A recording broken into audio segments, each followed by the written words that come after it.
مورد موضوع اصلیمون افت جمعیت که آیا واقعا حالا ما برنامه‌ای تشکیل دادیم و داریم واقعا راجبش جدی صحبت میکنیم، کشور صحبت میکنه، آیا بحران جمعیت در واقع اون بحران جمعیتی که در مورد ایران راجبش صحبت میشه واقعیه؟ از یک طرفی خب سازمان ملل میگه ایران داره جمعیتش پیر میشه و از طرف بعضیا میگن که نه، یه عده میمیرن یه عده دوباره متولد میشن، خیلی مشکلی نیست. اینا چجوریه؟ واقعا این بحران جدیه چجوریه؟ ابتدای مطرح شدن بحران جمعیتی ایران تقریبا برمیگرده به حدود سالهای 92. بله.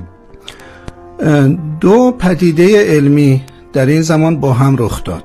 یک گزارش سازمان ملل بود در مورد وضعیت جمعیتی ایران، یکی هم گزارشی بود که از مرکز پژوهشی جمعیت شناسی آسیا و اقیانوسیه که یکی از پژوهشکده‌های زیر نظر وزارت آموزش عالی ایران هست، بله، از اونجا به اصطلاح صادر شد.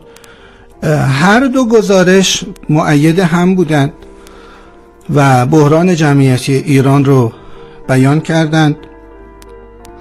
در کنار این اندیشمندان مختلفی هم در ایران هم در غرب به این مسئله اذعان داشتند، یعنی گزاره ها در این مورد به قدری فراوانه که قابل انکار نیست. در مجموع اگر بخواهیم گزارش های غربی رو بررسی کنیم به چند دسته تقسیم میشه. یک، نهادهای ظاهراً بی‌طرف مثل سازمان ملل. دوم، نهادهای سیاسی وابسته به دشمن، بله، مثل پنتاگون، سازمان سیا، MI6 و امثال اینها.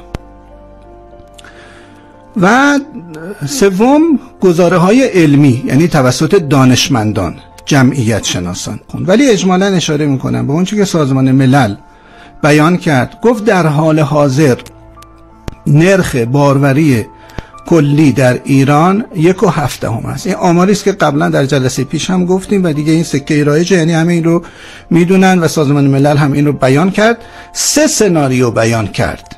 گاهی بعضی اشتباه میکنن، فکر میکنن سناریوهای مفروض سازمان ملل به عنوان وضعیت فعلی ایران بیان شده. نه، اون گفت وضع فعلی زیر سطح جایگزینه، یعنی به جای پدر و مادر باید 2.1 بچه بیان، درسته؟ بله، بله. ولی الان 1.7، یعنی این جمعیت به 0 و در آینده منفی خواهد شد.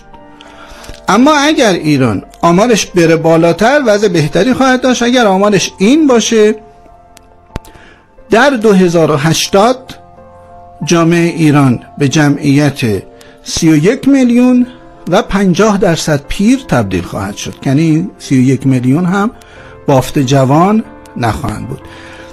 همزمان پنتاگونی آمار رو تایید کرد، سازمان سیا تایید کرد، یعنی تقریبا هم نهادهای جاسوسی. و جالب اینه که این رو هم بدونید،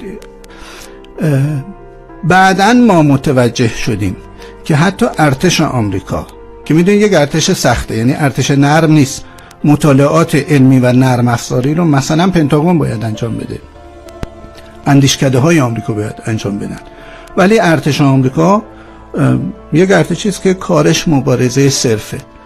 اونجا در حد مقالات علمی پژوهشی وضعیت جمعیتی ایران رو در دهه‌های اخیر رصد می‌کردن. این در حالی بود که ما غفلت کردیم متاسفانه. بله.